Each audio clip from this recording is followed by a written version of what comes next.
Hello all, welcome to toppers world. ഇന്ന് നമ്മൾ നോക്കാൻ പോകുന്നത് 9ാം ക്ലാസ്സിൻ്റെ annual exam model question paper ആണ് വിത്ത് ആൻസർ കീ. ഇത് പ്രീവിയസ് ഇയർ 2025 ചോദിച്ച ചോദ്യപേപ്പർ ആണ്.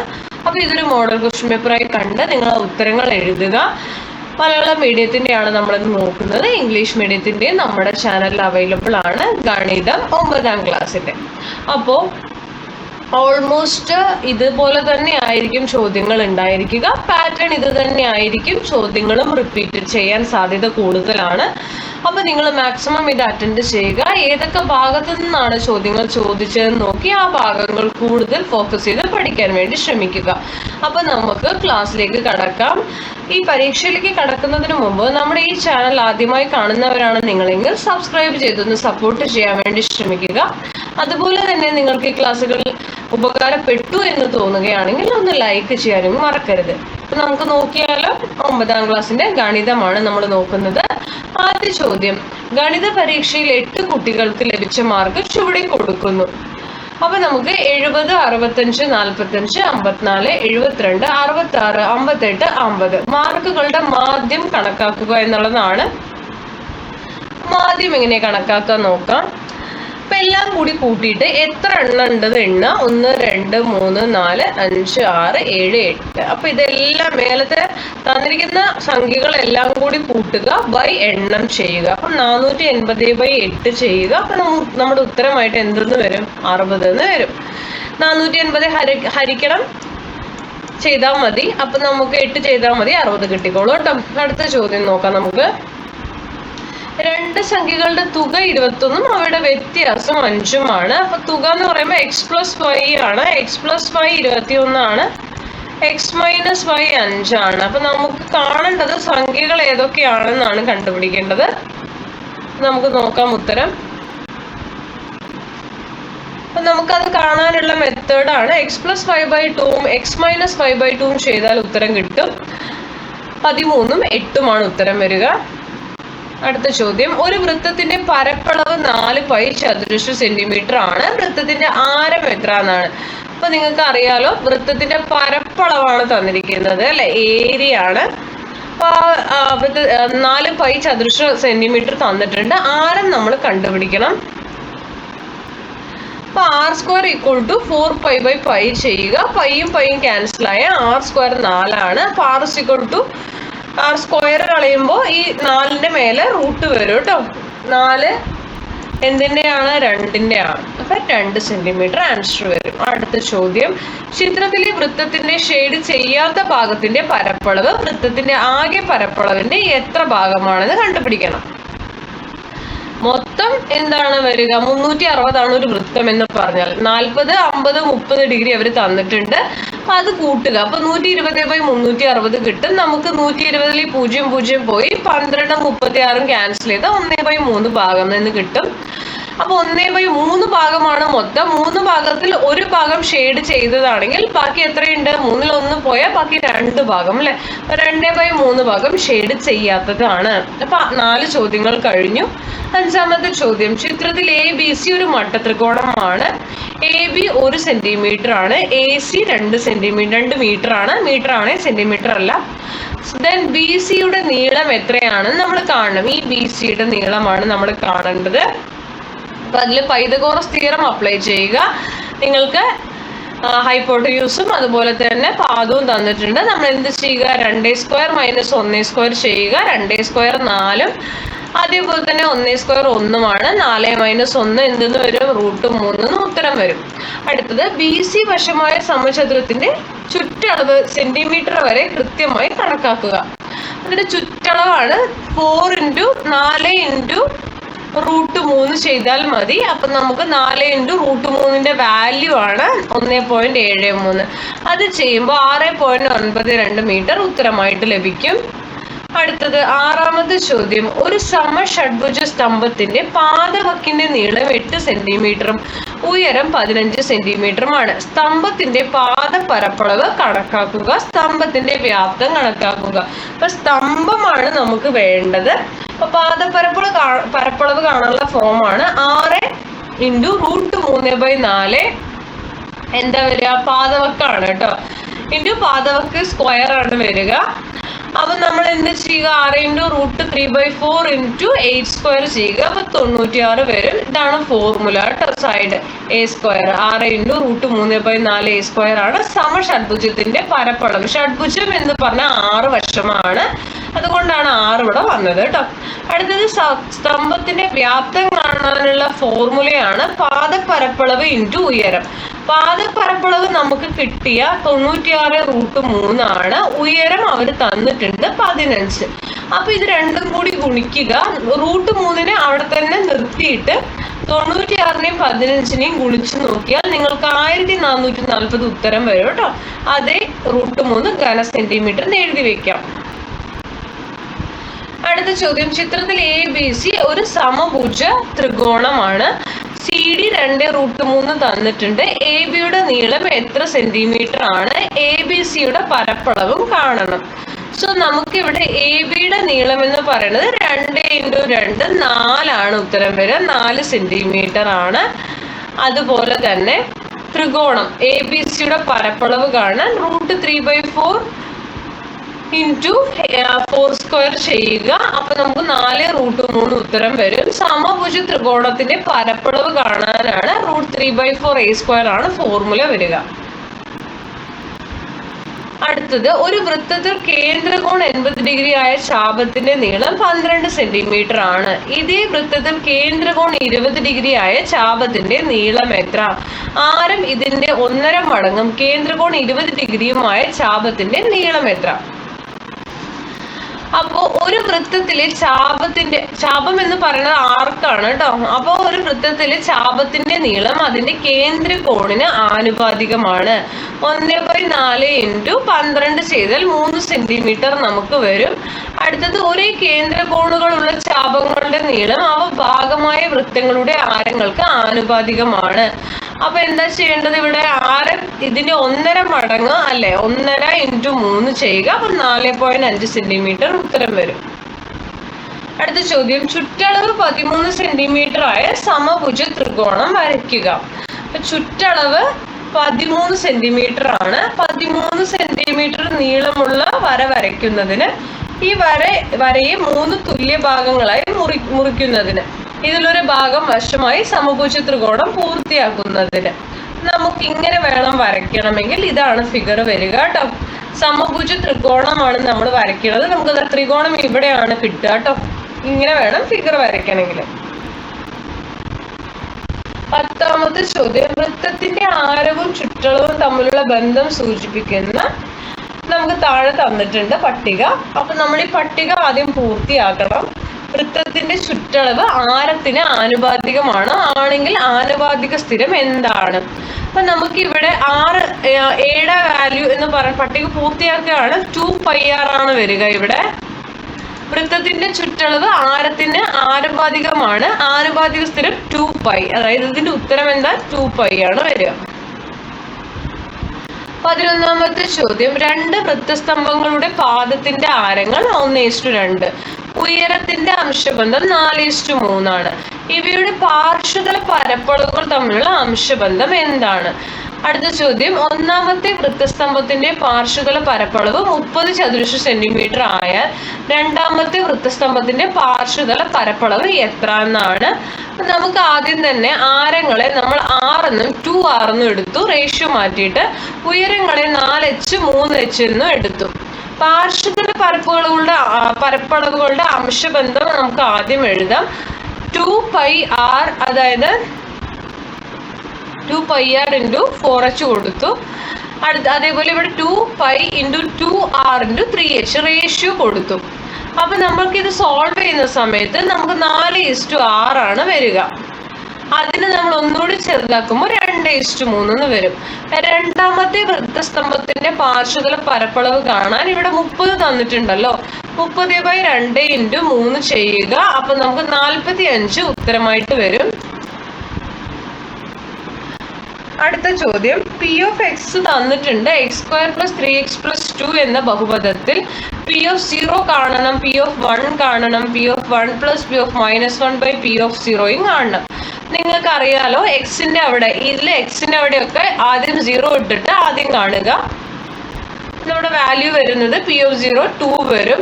അതിനുശേഷം P(1) കാണാൻ ഈ എക്സിന്റെ സ്ഥാനത്തേക്ക് 1 ഇട്ടിട്ട് 1² + 3 × 1 + 2 6 വരും നമുക്ക്. ഇത് വളരെ എളുപ്പമാണ്. അടുത്തത് P(1)ന്റെ ഇത് കാണണമെങ്കിൽ ആദ്യം P(-1) കാണുക. P(1) ഓൾറെഡി നമ്മൾ കണ്ടു 6. ഇനി P(-1) കാണുക 0.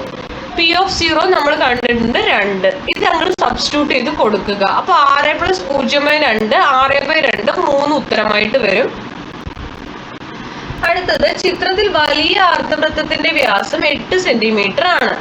അതായത് ഈ വലിയ അർദ്ധവൃത്തത്തിന്റെ വ്യാസം, ഇതിന് പകുതി വ്യാസമുള്ള ചെറിയ അർദ്ധവൃത്തങ്ങളാണ് ഇതിനകത്ത് തന്നിരിക്കുന്നത്. ചെറിയ അർദ്ധവൃത്തത്തിന്റെ ആരം എത്ര എന്നാണ് ചോദ്യം. അപ്പൊ 4/2 2 സെന്റിമീറ്റർ ആണ്. വലിയ അർദ്ധവൃത്തത്തിന്റെ പരപ്പളവ് കണക്കാക്കുക. അപ്പൊ വലിയ അർദ്ധവൃത്തത്തിന്റെ പരപ്പളവ് കാണാൻ 1/2 π × 4² ചെയ്യുക. 8 കിട്ടും. ഷെയ്ഡ് ചെയ്ത ഭാഗത്തിന്റെ പരപ്പളവാണ്. ഷെയ്ഡ് ചെയ്ത ഭാഗത്തിന്റെ പരപ്പളവ് കാണാൻ വലിയ അർദ്ധവൃത്തത്തിന്റെ പരപ്പളവ് മൈനസ് 2 × ചെറിയ അർദ്ധവൃത്തത്തിന്റെ പരപ്പളവ്. അപ്പൊ ടോട്ടലായ 8 πയിൽ നിന്ന് നമുക്ക് 2 ചെറുതുണ്ട്. ആ 2 × 1/2 × π × 2² സോൾവ് ചെയ്യുമ്പോൾ 4 π കിട്ടും. 14ാമത്തെ ചോദ്യം, ചുവടെ ഉള്ള ഓരോ സമവാക്യവും ശരിയാകുന്ന എക്സ് കണക്കാക്കുക എന്നാണ്. അപ്പൊ x + 2 5 തന്നിട്ടുണ്ട്. നമ്മൾ എന്ത് ചെയ്യുക? എക്സിനെ പുറത്തിടുക. ഈ മോഡിൽ നിന്ന് പുറത്തു പോകുമ്പോൾ ഈ +2 -2 ആയി മാറും. -2 +5 വരുമ്പോൾ 3 ഉത്തരം വരും. അല്ലാന്ന് വെച്ച് കഴിഞ്ഞാൽ നിങ്ങൾക്ക് ഈ +2 അപ്പുറത്ത് പോകുമ്പോൾ -2 ആവും. 5 - 2 3 വരും. ഇവിടെ നമുക്ക് അടുത്തത് നമുക്കിവിടെ x - 6 = x + 2 ആണ് തന്നിരിക്കുന്നത്. അപ്പൊ നമ്മൾ എന്ത് ചെയ്യുക? എക്സിനെ പൊതുവായി എടുക്കുക. 6 + -2/2 4/2 2 ഉത്തരമായി വരും. അടുത്തത് ചിത്രത്തിലെ ചതുരത്തിന്റെ വശങ്ങൾ 6 സെന്റിമീറ്റർ 4 സെന്റിമീറ്റർ ആണ്. ഇതിന്റെ ഒരു മൂല കേന്ദ്രമാക്കി ഒരു വൃത്താംശം വരച്ചിരിക്കുന്നു. ചതുരത്തിന്റെ പരപ്പളവ് എത്ര? ചതുരത്തിന്റെ പരപ്പളവ് 6 × 4 24 ആണ്. അടുത്തത് വൃത്താംശത്തിന്റെ പരപ്പളവാണ്. വൃത്താംശം എന്ന് പറയുമ്പോൾ 360 ഡിഗ്രിയാണ് മൊത്തം ഒരു വൃത്തം. ഇവിടെ ഒരു അംശമാണ് 90 ഡിഗ്രിയിൽ. അപ്പൊ 90/360 × π × 4² 4 π ഉത്തരം വരും. ഷെയ്ഡ് ചെയ്ത ഭാഗത്തിന്റെ പരപ്പളവാണ്. ചതുരത്തിന്റെ പരപ്പളവ് മൈനസ് വൃത്താംശത്തിന്റെ പരപ്പളവ് ചെയ്യുക. 24 - 4 ആണ്. 4 π ഉത്തരം വരും. അടുത്ത ചോദ്യം, ഒരു ത്രികോണ സ്തംഭത്തിന്റെ പാദവക്കുകൾ 5 സെന്റിമീറ്റർ 12 സെന്റിമീറ്റർ 13 സെന്റിമീറ്റർ എന്നിങ്ങനെയാണ്. സ്തംഭത്തിന്റെ ഉയരം 20 സെന്റിമീറ്റർ ആണ്. അപ്പൊ സ്തംഭത്തിന്റെ പാദ ചുറ്റളവ്, സ്തംഭത്തിന്റെ പാർശ്വതല പരപ്പളവ്, സ്തംഭത്തിന്റെ ഉപരിതല പരപ്പളവ്, 3 ഫോർമുല ഉണ്ട് ഇവിടെ. പാദ ചുറ്റളവ് വേണം, പാർശ്വതല പരപ്പളവ് വേണം, ഉപരിതല പരപ്പളവും വേണം. അപ്പൊ നോക്കൂ, ആദ്യം പാദ ചുറ്റളവ് എന്ന് പറഞ്ഞാൽ തന്നിരിക്കുന്നതെല്ലാം നമുക്ക് പാദവക്കുകളെല്ലാം കൂട്ടിയാൽ പാദ ചുറ്റളവ് കിട്ടും. 5 + 12 + 13 30 വരും. പാർശ്വതല പരപ്പളവാണ് അടുത്തത്. 30 × 20 ചെയ്യുക. 600 വരും. പാർശ്വതല പരപ്പളവ് കാണാനുള്ള ഫോർമുലയാണ് പാദ ചുറ്റളവ് × ഉയരം. അടുത്തത് നോക്കൂ, ത്രികോണത്തിന്റെ പരപ്പളവ് നമ്മൾ കാണണം. ത്രികോണത്തിന്റെ പരപ്പളവ് കാണാൻ നോക്കൂ, 1/2 × 5 × 12 അപ്പൊ 30 ചതുരശ്ര സെന്റിമീറ്റർ വരും. അതല്ലെങ്കിൽ നിങ്ങൾ കാണേണ്ടത് എങ്ങനെയാണെന്നാണ് താഴെ കൊടുത്തിരിക്കുന്നത്. ഉപരിതല പരപ്പളവ് വേറെ നിങ്ങൾക്ക് കാണാം, അങ്ങനെ വേണമെങ്കിലും കാണാം കേട്ടോ.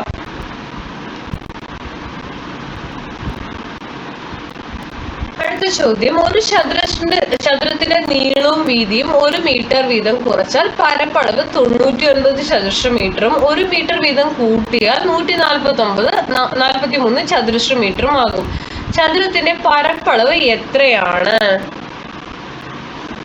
അപ്പൊ നമുക്ക് ആദ്യം ചതുരത്തിന്റെ നീളം എക്സും വീതി വൈയും എന്ന് എടുക്കണം. എന്നിട്ട് നമ്മൾ x - 1 y - 1 99 കൊടുത്തു. ഇതിനെ ബ്രാക്കറ്റിന്റെ പുറത്ത് എടുക്കുമ്പോൾ നമുക്ക് ഇങ്ങനെയായി മാറും equation. xy minus x minus y plus 99. ഈ 1 പ്ലസ് 1 അപ്പുറത്ത് പോകുമ്പോൾ -1 ആവും. അപ്പൊ 98 ആവും. അതേപോലെ 143 ചെയ്യുക. x plus 1 y plus 1 143. അതിൽ നമുക്ക് xy plus x plus y plus 1 143 എടുക്കാം. എന്നിട്ട് നമുക്ക് പ്ലസ് 1 അപ്പുറത്ത് പോകുമ്പോൾ -1 ആവും. 142 മാറും. ഇനി നമുക്ക് 1ഉം 2ഉം ഒന്ന് കൂട്ടിയാൽ മതി. ഇതാ 98 പ്ലസ് 142/2 ചെയ്യുക. 120 ചതുരത്തിന്റെ പരപ്പളവായി വരും. അടുത്തത് ചതുരത്തിന്റെ നീളവും വീതിയും കണക്കാക്കാനാണ്. നമുക്ക് നീളവും വീതിയും എന്ന് പറയുമ്പോൾ ഈ രണ്ടാമത്തെ ഇക്വേഷൻ എടുക്കുക. 120 plus X plus Y equal to 142. X plus വൈനെ പുറത്തിട്ട് കഴിഞ്ഞാൽ 142 120 കുറയ്ക്കുക. അപ്പോൾ 22 എക്സ് പ്ലസ് വൈ വരും. എക്സ് മൈനസ് വൈ കാണാൻ √22² മൈനസ് 4 × 120 ചെയ്യുക. അപ്പൊ നമുക്ക് √4 ഉത്തരം വരും. 2 ഉത്തരം. 3, 4 എന്നീ സമവാക്യങ്ങളിൽ നിന്നും നമുക്ക് എക്സ് കാണാം. എക്സ് ഈക്വൽ ടു 22 പ്ലസ് 2/2 12 എന്നും വൈ ഈക്വൽ ടു 22 മൈനസ് 2/2 10 എന്നും നമുക്ക് ഉത്തരം വരും. അടുത്തത് 18ാമത്തെ ചോദ്യമാണ്. ചിത്രത്തിലെ സമഷഡ്ഭുജത്തിന്റെ ഒരു വശത്തിന്റെ നീളം 6 സെന്റിമീറ്റർ ആണ്. ഇതിന്റെ മൂലകൾ കേന്ദ്രമാക്കിയും വശത്തിന്റെ പകുതി ആരമാക്കിയും വൃത്താംശങ്ങൾ വരച്ചിരിക്കുന്നു. ഒരു വൃത്താംശത്തിന്റെ കേന്ദ്ര കോണിന്റെ അളവ് എത്ര എന്നാണ്. അത് 120 ഡിഗ്രിയാണ് വരിക. കേന്ദ്ര കോണിന്റെ അളവ് സമഷഡ്ഭുജത്തിന്റെ ചുറ്റളവാണ്. അപ്പൊ സമഷഡ്ഭുജം എന്ന് പറയുമ്പോൾ 6 ആണ്. 6 × 6 36 സെന്റിമീറ്റർ വരും. ഒരു വൃത്താംശത്തിന്റെ ചാപ നീളമാണ് അടുത്തത് ചോദിച്ചിരിക്കുന്നത്. അപ്പൊ 120/360 × 2π × 3 ചെയ്യുക. അപ്പോൾ 2π മാത്രം വരിക. നമുക്ക് ഷെയ്ഡ് ചെയ്ത ഭാഗത്തിന്റെ ചുറ്റളവ് സമഷഡ്ഭുജത്തിന്റെ ചുറ്റളവ് പ്ലസ് 6 × ഒരു വൃത്താംശത്തിന്റെ ചാപനീളം 36 + 12π സെന്റിമീറ്റർ വരും. 19 പരപ്പളവ് 100 ചതുരശ്ര സെന്റിമീറ്റർ ആയ ചില ചതുരങ്ങളുടെ നീളവും വീതിയും പട്ടികയിൽ കൊടുത്തിരിക്കുന്നു. അപ്പൊ നമുക്കതിൽ 50, 20, 10, 4 ഒക്കെ കൊടുത്തിട്ടുണ്ട്. പട്ടിക പൂർത്തിയാക്കണം. ആദ്യം തന്നെ നമുക്ക് 10ന്റെ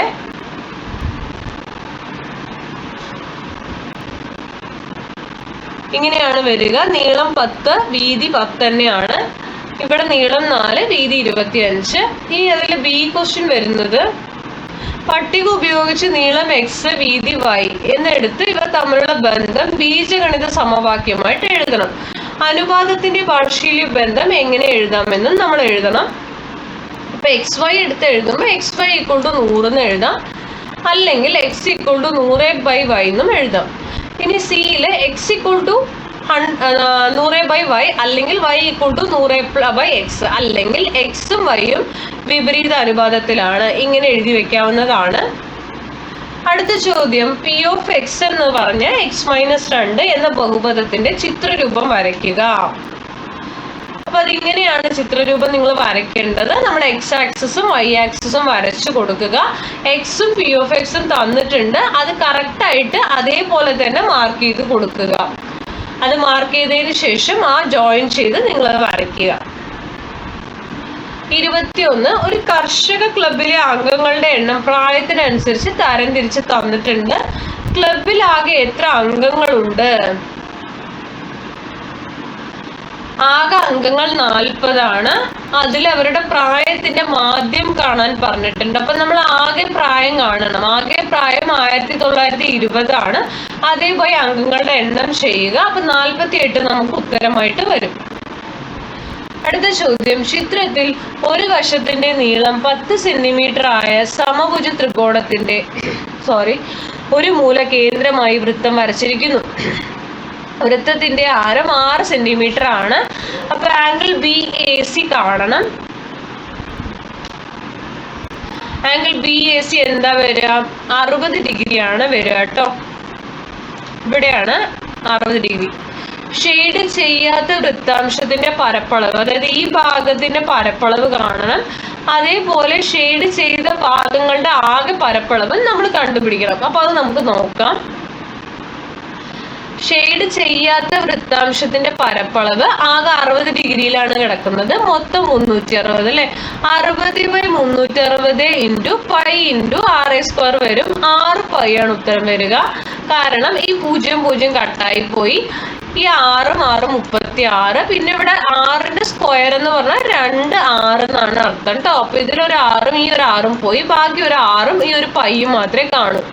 സമഭുജ ത്രികോണത്തിന്റെ പരപ്പളവ് കാണാൻ √3/4 ഇൻറ്റു പൈ ഇൻറ്റു 10² ചെയ്യുക. അപ്പൊ 25 √3 പൈന്ന് കിട്ടും. ഷെയ്ഡ് ചെയ്ത ത്രികോണ ഭാഗത്തിന്റെ പരപ്പളവ് ഈക്വൽ ടു സമഭുജ ത്രികോണത്തിന്റെ പരപ്പളവിൽ നിന്ന് മൈനസ് ഷെയ്ഡ് ചെയ്യാത്ത വൃത്താംശത്തിന്റെ പരപ്പളവ്. 25 √3 മൈനസ് 6 പൈ എന്ന് വരും. ഇനി ഷെയ്ഡ് ചെയ്ത വൃത്താംശത്തിന്റെ പരപ്പളവ് കാണാൻ വൃത്തത്തിന്റെ പരപ്പളവ് മൈനസ് ഷെയ്ഡ് ചെയ്യാത്ത വൃത്താംശത്തിന്റെ പരപ്പളവ്. Pi into r² minus 6 pi. 30 പൈന്ന് ആൻസർ കിട്ടും. അതല്ലെങ്കിൽ ഈ താഴെ തന്നിരിക്കുന്ന മെത്തേഡ് നിങ്ങൾക്ക് ഉപയോഗിക്കാവുന്നതാണ്. 23ാമത്തെ ചോദ്യം. സമചതുര സ്തംഭാകൃതിയിലുള്ള ഒരു മെഴുകു കട്ടയുടെ പാദവക്കിന്റെ നീളം 12, ഉയരം 25. ഇതിൽ നിന്ന് പരമാവധി വലിപ്പമുള്ള ഒരു വൃത്തസ്തംഭം ചെത്തിയെടുക്കുന്നു. വൃത്തസ്തംഭത്തിന്റെ ആരം എത്ര? വൃത്തസ്തംഭത്തിന്റെ വ്യാപ്തം ശേഷിക്കുന്ന മെഴുക് ഉപയോഗിച്ച് വക്ക് 1 സെന്റിമീറ്റർ ആയ എത്ര സമചതുര കട്ടകൾ നിർമ്മിക്കാം? ഇതിൽ നമുക്ക് വൃത്തസ്തംഭത്തിന്റെ ആരം എന്ന് പറയുമ്പോൾ 12/2 6ആണ്. കാരണം പാദവക്കാണല്ലോ തന്നിരിക്കുന്നത്. പാദവക്കിന്റെ പകുതിയാണ് നമുക്ക് ആരം വരിക. വൃത്തസ്തംഭത്തിന്റെ വ്യാപ്തം കാണാൻ പൈ ഇൻറ്റു എന്താണ് r² into 25 r². 900 pi ഘന centimetre ആണ് വരിക. ശേഷിക്കുന്ന ഭാഗത്തിന്റെ വ്യാപ്തം കാണാൻ സമചതുര സ്തംഭത്തിന്റെ വ്യാപ്തത്തിൽ നിന്ന് വൃത്തസ്തംഭത്തിന്റെ വ്യാപ്തം നമ്മൾ കുറയ്ക്കണം. അപ്പൊ നമുക്ക് 3600 മൈനസ് 900 ചെയ്യുക. സമചതുര കട്ടയുടെ വ്യാപ്തം 1 ക്യൂബാണ്. അതായത് ആ 1 ക്യൂബ് എന്ന് പറഞ്ഞാൽ 1 ഘന സെന്റിമീറ്റർ തന്നെയാണ്. സമചതുര കട്ടകളുടെ എണ്ണമാണെങ്കിൽ ശേഷിക്കുന്ന ഭാഗത്തിന്റെ വ്യാപ്തം ബൈ സമചതുര കട്ടയുടെ വ്യാപ്തം 3600 മൈനസ് 900 പൈ ആണ് ബൈ 1. അപ്പൊ നമ്മൾ സോൾവ് ചെയ്യുമ്പോൾ നമ്മൾ ഈ പൈയുടെ വാല്യൂ ആയ 3.14 ഇവിടെ ഇട്ട് കൊടുത്തിട്ടാണ് കേട്ടോ സോൾവ് ചെയ്യുന്നത്. അപ്പൊ 3600 മൈനസ് 900ഉം 3.14 കൂടി ഗുണിക്കുമ്പോൾ 2826 കിട്ടും. എന്നിട്ട് 3600 നിന്ന് 2826 മൈനസ് ചെയ്യുമ്പോൾ 774 ഉത്തരം വരും. ഇത് വൃത്തിയായിട്ട് നിങ്ങൾ ഫോർമുലാസ് എല്ലാം പഠിച്ചതിന് ശേഷം വേണം കേട്ടോ ചെയ്യാനെങ്കിലേ കിട്ടുള്ളൂ. അടുത്ത ചോദ്യം. രണ്ടാകൃതി ബഹുപദത്തിന്റെ ചിത്രം തന്നിരിക്കുന്നു. P(1) = 0, P(0) = P(2) നമ്മൾ കണ്ടുപിടിക്കണം. P(0) എന്ന് പറയുന്നത് 4 ആണ്. P(2) 0 ആണ്. ബഹുപദം കണ്ടുപിടിക്കാൻ പറഞ്ഞിട്ടുണ്ട്. ബഹുപദം വരുന്നത് നമ്മൾ ആദ്യം നമുക്ക് x² + bx + c എന്നുള്ള ഫോർമുലയാണ് നമ്മൾ എടുക്കുന്നത്. നമുക്ക് അതിൽ P(0) എന്ന് പറയുന്നത് 4 ആണ്. അപ്പൊ c 4 കിട്ടും. P(1) എന്ന് പറയുന്നത് 0 ആണ്. a + b -4. P(2) എന്ന് പറയുമ്പോൾ 4a + 2b -4. b -6 a2 ഇങ്ങനെ എടുത്തു കഴിയുമ്പോൾ P(x) നമുക്കൊരു ബഹുപദം കിട്ടുകയാണ്. 2x² - 6x + 4 എന്ന് കിട്ടും. രണ്ടാകൃതി സമവാക്യങ്ങൾ വൃത്തിയായി പഠിച്ചിട്ട് പോവുക. 25ാമത്തെ ചോദ്യം. ഒരു ഓഡിറ്റോറിയത്തിൽ സമചതുര സ്തംഭാകൃതിയിലുള്ള 15 തൂണുകളുണ്ട്. തൂണിന്റെ പാദവക്കിന്റെ നീളം 40 സെന്റിമീറ്ററും ഉയരം 4 മീറ്ററുമാണ്. ഒരു തൂണിന്റെ പാർശ്വതല പരപ്പളവ് 4 × 40/100 × 4 64/10 ആണ്. ആകെ ചെലവ് എല്ലാ തൂണുകൾക്കും ചായം അടിക്കാൻ ചതുരശ്ര മീറ്ററിന് 90 രൂപ നിരക്കിൽ ആകെ എത്ര രൂപ ചെലവാകും? 15 × 64/10. 15 തൂണുകളാണ്. ഒരു തൂണിന്റെ പാർശ്വതല പരപ്പളവ് 64/10 ആണ്. 90 രൂപയാണ്. അപ്പൊ 15 × 64/10 × 90 ചെയ്താൽ 8640 രൂപ വരും. അടുത്ത ചോദ്യം. ചിത്രത്തിലെ ചതുർഭുജത്തിന്റെ അതേ കോണുകളും വശങ്ങളെല്ലാം 1.5 മടങ്ങുമായ ചതുർഭുജം വരയ്ക്കുക. അപ്പൊ ഇതാണ് ആ ചതുർഭുജം. ഇങ്ങനെയാണ് വരയ്ക്കേണ്ടത്. അപ്പൊ നിങ്ങളത് വൃത്തിയായിട്ട് വരയ്ക്കുക. അടുത്ത ചിത്രത്തിൽ A B 12 centimetre, A C is to C B 2:1 ആണ്. ആംഗിൾ എ സിയുടെ സമഭാജിയാണ് P Q. Angle B C ക്യൂയുടെ അളവ് എത്ര? ബി സി ക്യു 45 ഡിഗ്രിയാണ്. എ സി എന്താ വരിക? 2/3 × 12 8 സെന്റിമീറ്റർ. സി ബി 12 - 8 ചെയ്യുക 4 സെന്റിമീറ്റർ. ഷെയ്ഡ് ചെയ്ത ഭാഗത്തിന്റെ പരപ്പളവ് കാണാൻ വലിയ വൃത്താംശത്തിന്റെ പരപ്പളവ് പ്ലസ് ചെറിയ വൃത്താംശത്തിന്റെ പരപ്പളവാണ് 90/360 × π × 8² പ്ലസ് 45/360 × π × 4² ഇത് രണ്ടും ചെയ്യുക. അപ്പൊ നമുക്ക് വേറെ തന്നെ കിട്ടും. ആദ്യത്തെ 16, അതായത് ഇവിടെ നിങ്ങൾക്ക് 16 π + 2 π എന്ന് ഉത്തരം വരും. 18 π ചതുരശ്ര സെന്റിമീറ്റർ ആണ് ഉത്തരം.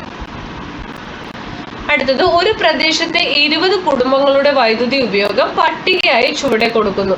വൈദ്യുതി ഉപയോഗത്തിന്റെ മാധ്യം കണക്കാക്കാനാണ്. നമ്മൾ ആദ്യം തന്നെ മാധ്യം കണക്കാക്കുന്ന സമയത്ത് നമ്മൾ എന്ത് ചെയ്യണം? വിഭാഗ മാധ്യം എന്ന് പറഞ്ഞിട്ട് ഒരു ബോക്സും കൂടി ഇവിടെ ക്രിയേറ്റ് ചെയ്യണം. സെന്റർ എന്താ വരിക എന്നുള്ളത് കറക്റ്റ് ഇടയിൽ വരുന്നത് 125 അത് നമുക്ക് കിട്ടണം. എങ്കിലേ നമുക്ക് ആകെ ഉപഭോഗം കാണാൻ പറ്റുള്ളൂ. എല്ലാത്തിൻ്റെയും വിഭാഗ മാധ്യം കണ്ടിട്ട് കുടുംബങ്ങളുടെ എണ്ണം × 4 × 2 അത് ചെയ്യുക. ആകെ ഉപഭോഗത്തിന്റെ ടോട്ടലും കുടുംബങ്ങളുടെ എണ്ണത്തിന്റെ ടോട്ടലും ചെയ്തിട്ട് രണ്ടും തമ്മിൽ ഹരിക്കുക. ആകെ ഉപഭോഗം പോയി കുടുംബങ്ങളുടെ എണ്ണം. അപ്പൊ ഹരിക്കുമ്പോൾ നമുക്ക് എന്തെന്ന് വരും? 230 യൂണിറ്റ് എന്ന് ഉത്തരം വരും. അടുത്ത ചോദ്യം, തന്നിരിക്കുന്ന ഗണിത പാറ്റേൺ വായിച്ചു മനസ്സിലാക്കി ചുവടെ കൊടുത്തിരിക്കുന്ന ചോദ്യങ്ങൾക്ക് ഉത്തരം എഴുതണം. അപ്പൊ നമുക്കൊരു പാറ്റേൺ അവർ തന്നിട്ടുണ്ട്. ഈ പാറ്റേണിലെ അടുത്ത വരി എഴുതാൻ ആദ്യത്തെ ചോദ്യം അതെന്താ വരിക? ഇതാണ് അടുത്ത വരി. 1/4 + 1/5